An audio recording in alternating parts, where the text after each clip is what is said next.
शहर की अपराध शाखा के सामाजिक सुरक्षा विभाग ने मंगलवार को सदर के दुआ कॉन्टिनेंटल होटल में चल रहे एक सेक्स रैकेट का भंडाफोड़ किया। पुलिस ने एक ऐसे दंपति को गिरफ्तार किया है जो महिलाओं को पैसे का लालच देकर वेश्यावृत्ति के धंधे में धकेल रहे थे। ऑपरेशन के दौरान पुलिस ने 2 महिलाओं को भी बचाया। कैटरिंग व्यवसाय की आड़ में देह व्यापार का रैकेट चला रही महिला पति सहित पुलिस के हत्थे चढ़ी है। क्राइम ब्रांच के एसएसबी ने सदर के होटल दुआ कॉन्टिनेंटल में छापा मारकर एक युवती और एक महिला को मुक्त कराया है। आरोपी अलका इंद्रजीत हेड़ाऊ तथा इंद्रजीत हेड़ाऊ खड़काड़ी मोहल्ला गोलीबार चौक है। अलका पहले कैटरिंग का काम करती थी, उसका पति प्लम्बर है। अलका झटपट पैसे कमाना चाहती थी। कैटरिंग व्यवसाय में यह संभव नहीं था। कैटरिंग के काम में कई अवांछित युवतियां भी थी। उन दोनों ने उन्हें देह व्यापार के रैकेट की जानकारी दी। इसके बाद वे कैटरिंग व्यवसाय की आड़ में सेक्स रैकेट चलाने लगी। वो कैटरिंग का काम करने वाली युवतियों को अच्छी कमाई का होने का झांसा देकर देह व्यापार के लिए तैयार करती थी।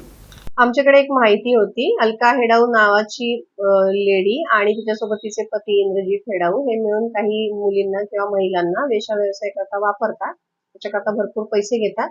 ग्राहकांना ते कुठलं तरी हॉटेल सांगून त्या ठिकाणी तिथे हॉटेल बुकिंग करून घेतात आणि त्यातले काही पैसे ते त्या महिलांना देतात। तर ही संपूर्ण माहिती मिळाल्यानंतर आम्ही त्याला व्यवस्थितपणे त्याचं नेमकेपणा त्याचा चेक केला आणि ती खात्री झाल्यानंतर मग आम्ही त्यानुसार पंटर ग्राहक किंवा बनावट ग्राहक ह्याला त्यामध्ये प्लॉट केलं आणि अनैतिक व्यापार प्रतिबंधक कारवाई कायद्यानुसार पंच आणि पंटर ग्राहकाच्या मदतीने ही धाड टाकलेली। तर सदरमध्ये एक हॉटेल आहे, तिथे या लेडीनी 2 ग्राहकांकरता आम्ही एक पंच आणि एक ग्राहक म्हणून असे दाखवले। त्या लेडीनी फोटो वगैरे शेअर केले, त्यानुसार त्या महिलांना तिथे बोलवलं। त्या आरोपींनी महिलांना तिथे ग्राहकांकडे आणून दिलं आणि हॉटेल बुक करून दिलं आणि त्यानुसार मग तिथे धाड टाकण्यात आली। यामध्ये 2 आरोपी जसं मी सांगितलं की अलका हेडाऊ आणि त्यांचे पती इंद्रजीत हेडाऊ यांना ताब्यात घेण्यात आलं आणि 2 पीडिता आहे, एक 25 वर्षाची जी शहराच्या बाहेरची आहे आणि एक 32 वर्षाची जी शहरामध्येच राहते। अशा 2 पीडितांना आम्ही रेस्क्यू केलेलं आहे। ही जी संपूर्ण कारवाई होती यामध्ये मुख्य जे काम केलेलं आहे ते पोलीस अंमलदार लक्ष्मण चौरे यांनी केलेलं आहे।